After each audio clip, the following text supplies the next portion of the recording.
Gifted Hands family? It is Elijah here bringing you another lesson, and today we're going to be breaking down the song I Know the Lord Will Make a Way, old school, traditional gospel song, and we're going to be playing this in the key of F today, all right?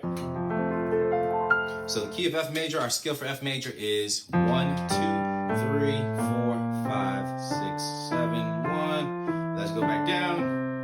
3, 2, 1. All right, so F major. And this song is actually fair. I don't know if I can call it simple, but the form at least is simple, right? So it's really only two main sections that we have to learn. We have to learn like a verse section, and then we also need to learn the drive section at the very end. All right, so two sections. We're gonna keep it simple, and the way I'm gonna do this lesson is I'm gonna just go over the basic chords. In the beginning of this lesson, it's going to be more so like a beginner intermediate approach at the beginning of the lesson.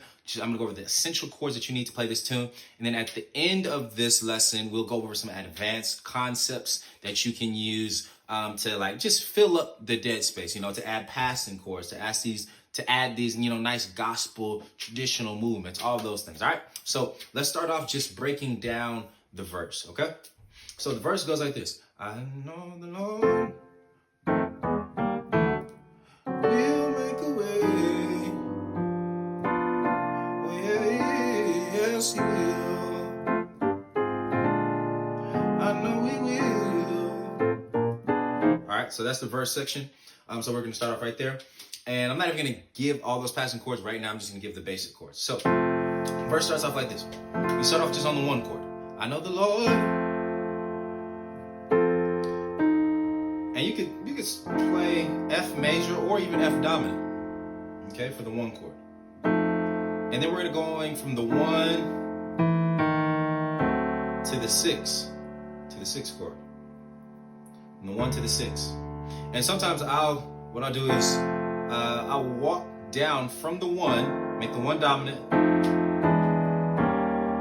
and walk down chromatically to take me to the 6, because the 6 is also dominant. So like my rule of passing chord says, if I'm going from one dominant chord to another dominant chord, I can walk down or up chromatically. So we're going from F dominant, and then we'll walk down E dominant, E flat dominant, to D dominant, okay? So we got that to the 6, we'll make a way. Then we're gonna go to the 2, also dominant. We're dealing with a lot of dominant chords in this song. So the 2 chords are gonna be G7, we'll make a way. And then we'll go to the 5. And the 5 will just play as a sus for our beginner version. So we're going to be playing B flat over C major in the bass. Okay? This is my 5 chord. Oh, yes, he will. And then we're going back to the 1.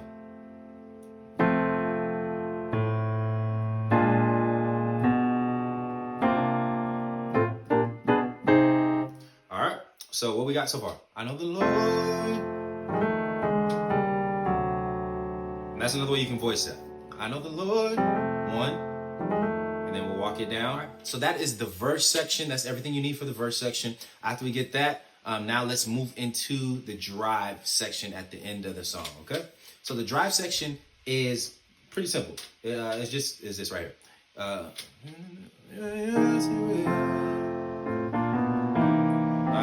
Let me hear you say yes, he will, yes, he will, yes, he will. Yes, he will. Yes, he will. Yes, he will. Yes, he will. Yes, he will. Yes, he will. All right, so that's the drive section. So simple. We're actually kind of doing something similar to what we did at the end of the verse section, that bluesy bounce. So right here at the beginning of the drive, all we're doing is yes, he will. Yes, he will. That same movement, but all we're doing is changing the rhythm up a little. So that's the drive section. So before we jump back into that verse and talk about some advanced concepts, let's look at the drive section, and let's look at what we can apply to both of these sections, but we'll start with the drive, to make it sound more full, more advanced, like some of the passing chords that you heard in the playthrough, and just other options as well that we have to make it sound more full and to embellish the chord progressions. Let's look at it, all right? So with the drive, we're at yes, he will, yes, he will, yes, he will. Yes, he will. Yes, he will. Yes, he will. All right, so we're going from the 1, right? And then eventually we're going to the 4. And we're doing our blues movement over the 4. So to get from the 1 to the 4, what can we do? One movement I like to do, I like to make the 1 a dominant. And we're using this 13 voice. Remember we said you put like a dominant in the left, and then your right hand can play a minor triad based off of the 6. So I'm going to play an F dominant chord, and the 6 of F dominant is D.